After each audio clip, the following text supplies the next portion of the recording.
Good morning, traders. It's Thursday, February 4th, 2016. It's 8:02 a.m. Chicago time. Thanks for joining me. Derivatives trading involves substantial risk of loss and is not suitable for all investors. Past performance is not indicative of future results.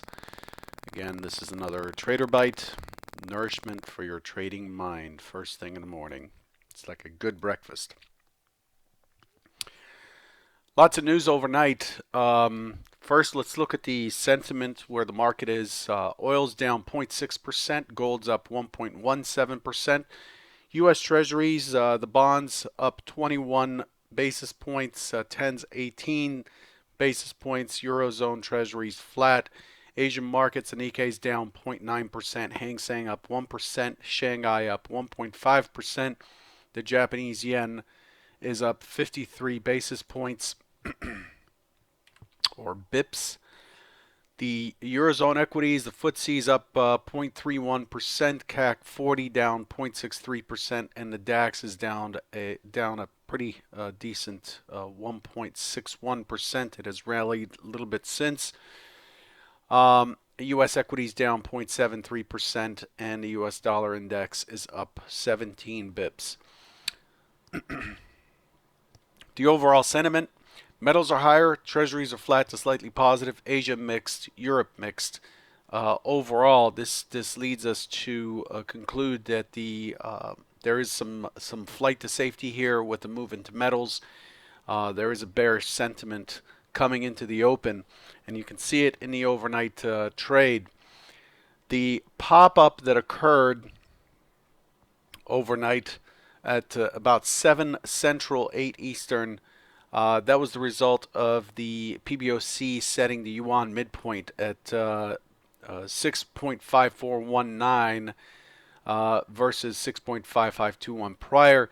This was the strongest setting since January 6th. This is the 19th straight firmer setting relative to the close. The S&P minis contract jumped 10 points on that, or 0.5% to 1919 after the stronger yuan fix. ECB's Draghi came out at approximately 2 a.m. Central right at the open of the European markets, saying global forces are holding down levels of inflation. Sees no reason for permanently lower inflation. Interestingly enough, that comment came out right when the S&P made the high at 1922 and a quarter, and the market rotated 10 points, 11 points lower to 1911 and a quarter right after those comments. The Bank of England left interest rates unchanged at 0.5% as expected. The U.S. announced January challenger job cuts, 75.1 versus 23.6 thousand. Much higher job cuts year on year, 41.6% versus negative 27.6%. So that number was way off base. Initial jobless claims came out about a half hour ago. 285,000, worse than the 277,000 expected. Continuing claims came in at 2.26 million versus 2.24 million. Also worse. Q4 preliminary non-farm productivity came in at negative 3% versus negative 2%, slightly worse. Unit labor costs 4.5 versus 4.1%. So just one thing after another. Not very great news there. I want to remind you that tomorrow we have our non-farm payroll and unemployment release in the U.S. at 7:30 Central, 8:30 Eastern. What's left for today? We have a half hour after the open at 9 Central, 10 Eastern. We have U.S. durable goods orders. This is the final number, expecting negative 4.5. Also, at the same time, we're getting factory orders for December at negative 2.8. EIA natural gas storage change at negative 170 at 9:30 Central, 10:30 Eastern. And then other than that, we had Fed Speaker Kaplan at 7:30 Central, 8:30 Eastern. And then we have Fed Speaker Mester after the close at about 4 Central, 5 Eastern. let's switch gears and review what we talked about yesterday versus what the market did. So let me start out by going over. This was the primary hypothesis here. The expectation from yesterday, let me change the color to yellow here. The expectation from yesterday is that if it's likely to test up, take out the overnight high early on, what it ended up doing actually is right after the trader bite, it pushed that high immediately and took that trade away.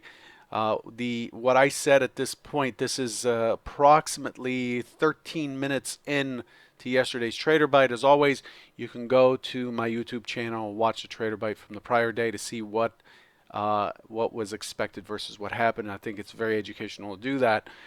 And the expectation is if it fails below 1914, it gets down to 1905.75, which is the 1905.75, which is the point of control, and then beyond there 1901.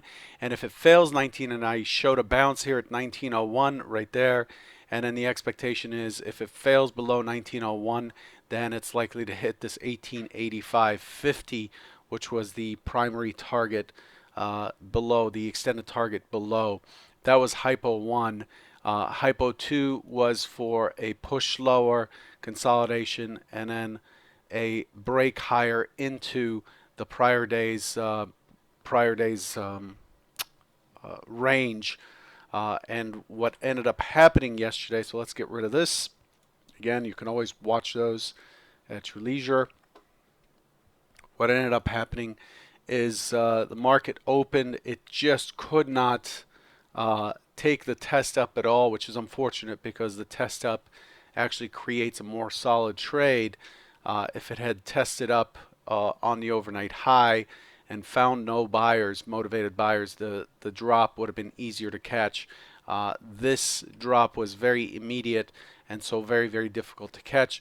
We went through the 1885 and we pushed through to 1865 on the low, and then what we ended up doing is creating a W formation or a corrective formation, and then we ended up breaking that, holding that W formation up to get a neutral day. Believe it or not, the IB high and the IB low are broken. We ended up finishing near the IB high, and therefore we ended up taking back the prior day's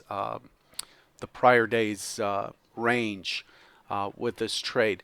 What we left behind yesterday is very important. 1892.50 is the LVN and initial support. We just pushed through it on the overnight here. We pushed to 1890 quarter, actually not just now, but we put in the overnight earlier, but just now we ended up pushing down to 1890 and a quarter. Actually, yeah, that's correct. Right now, 1890, pushing through this 1892 and a quarter. This is a key area to hold for the buyers to hold. We have a double distribution profile yesterday. Let's go back to our regular 15-minute as opposed to the overnight. We have a double distribution profile. Let's get rid of everything else. So here's our double distribution profile with the point of control at the high end. This is very bullish. Note that the point of control yesterday almost perfectly in line with the prior day's point of control. So what this market is saying is we had an impulsive move down. We had a higher time frame pushing in. We broke out of Tuesday's low. We tested below and we found buyers. We ended up reversing this sell impulse down, reversing it on the way up. And what did the market do? The market said, you know what, I believe we accept that this is the current value given the current situation, and they moved the point of control from 1905.75 up 2 ticks to 1906 quarter. This is quite bullish.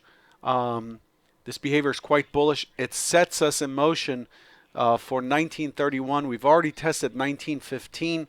That's still a major area of entanglement if we get back up there. But what this is really setting up for is the 1931 test and a continuation higher. So that's basically my intermediate term look.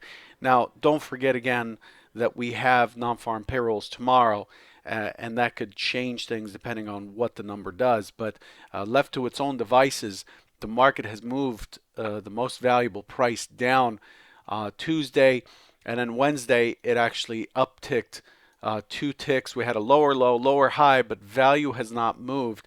I pay more attention to what value does or the POC does than I do to the price action alone. The price action does not dictate what value is, because it's the volume that tells us how much. Price tells us what the value of a product is, or what it's worth at the moment, but volume tells us its true value, like how feverish is the auction at those prices. And that's why, after so many years of messing around with all kinds of tools, I've been using this volume profiling to see what the inside of each bar is doing, or each day is doing. But today, it's really important to watch how it treats the 1892.50. A break below the 1892.50 is likely to target 1885 down to 1875 again. So as we move from the higher distribution, from a high volume node and through the low volume node, the normal course of action is to push into the next high volume node, which is in that area. We have a two-pronged HVN down here, 1885 and 1876 or so, and that's what's expected. So this morning on the open, I'm watching this 1892 very carefully, and if the market finds a bid and is able to rotate back up to 1906, so the key expectation, if we open here in the 1900, is that we get responsive back up, chop around, and then push through to 1915 to the MC point of control. But at this point, we've already tested it from above and below, and then I expect it to pull back and then continue higher. That's my primary hypothesis today. The alternative to this is that we do get responsive. We find that we fail to encourage buyers to continue buying, and we find the sellers that we're seeking. We fall back through the 1892 50, and then we start to migrate towards the 85 and then the 76. That's not that much range, still 25 points or so, but it's likely that if we start to rotate down, it's likely to squeeze all the volume that came in right here.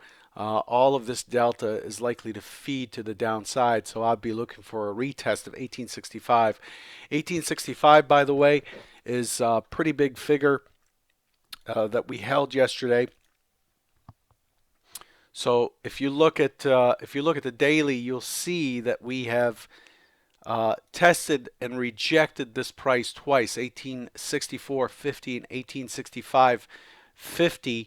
The 1865.50 being on the 28th, 1865.75 actually. And yesterday we split those two at 1865 before we found ourselves bouncing all the way back up. Yesterday's action, yesterday's bar, let me thicken up these bars here.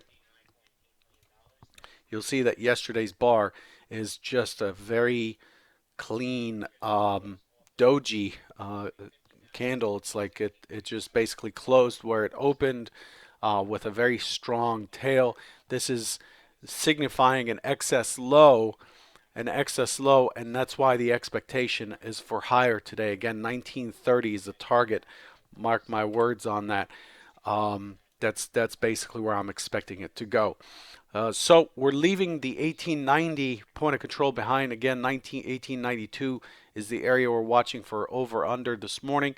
I'm expecting to leave 1890 behind us and head towards 1915 and 1930 today. So that's how things are shaping up. I won't go through other products.